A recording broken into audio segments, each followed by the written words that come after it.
It's buried in the mud puddles. Yeah. Oh, that one.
I'm here on day 2 of NBX Grand Prix of Cross with Ruby West, our second place finisher for the elite women. Ruby, you had a heck of a start out there today, right behind Katie Keogh. Crazy conditions out there, a little slick, a little muddy, some good soupy puddles. Take me through your race and how things played out for you. Yeah, so I actually had a horrible start. Like, I slipped my pedal off the start and like really missed it, and so I was pretty far back, but then kind of made my way up through the first few corners, and so I was probably like 5th or 6th wheel, and then as soon as we made the first hard right, everyone kind of panicked and Katie was pulling away, so I knew I had to stay with her for as long as possible today, and that was the goal, to just try and get some distance from everyone else. So I followed her as best I could for the first little while, and I was really happy with how I was riding, and then I passed her at one point and had a bit of a gap on her, I think, coming through the first lap, and I was like thrilled with that. I was like, uh-oh, don't blow this. And of course she came back, but yeah, I just tried to follow her for as long as possible, see the lines she was taking, kind of try to figure out the course a little better than yesterday. And yeah, I think I was just being pretty smooth out there. I think I only had like 1 or 2 close calls. So yeah, I'm really happy with how I was riding today and just thrilled with 2nd place, yeah. Awesome, great racing out there today. And how did you fare in the mud? I know you've had some great practice out there in Supercross and some of the other muddy races this season. How are things in comparison today? Yeah, so I think after Supercross I had a bit of PTSD from all the mud, so I was maybe a little not too excited on the start line today, but then once we got into it, I think I was riding well in the conditions. So yeah, I think all the practice from that race just really, and I've had a few muddy races before that, Pan Am's, Nationals, so I think all that practice kind of accumulated and finally starting to feel comfortable in these conditions. So yeah, I think today was like I felt a lot better on my bike today for sure in these conditions than the dry ones yesterday. So hopefully that helps when heading over to Europe where it's always like this. So yeah. Awesome. Well, congrats on a great weekend, Ruby. Thank you so much.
I'm here wrapping up day 2 of NBX Grand Prix of Cross with Rebecca Farringer.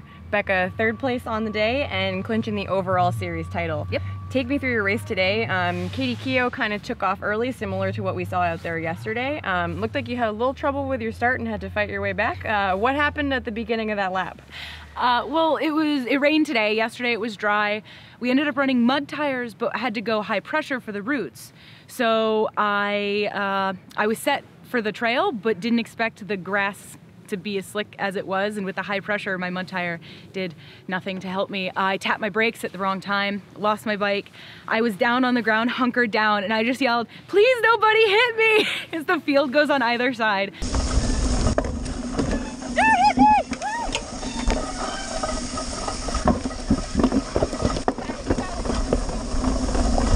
luckily nobody hit my bike, nobody hit me, so I was up and clear, not quite DFL, so that's good, not quite last.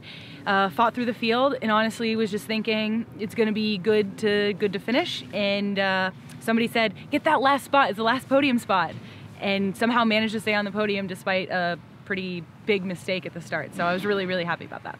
Well, I know the course changed, obviously it changed from yesterday, we didn't go through the pavilion. I think it changed from years past as well, but I can't pick out the changes because it was just muddy and we were contending equally with the course as with the conditions of the course.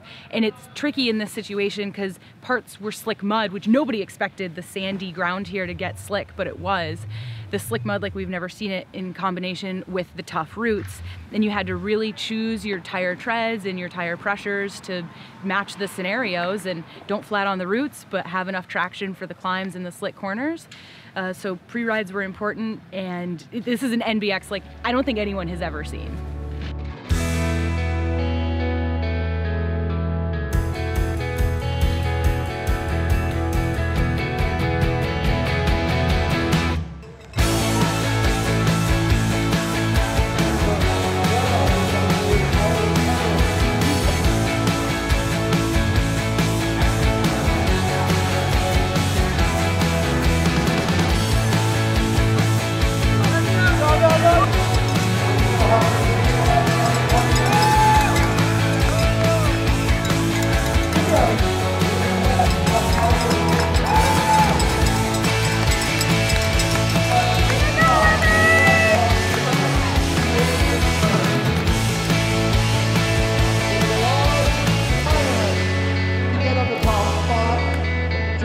Photo, give us that photo.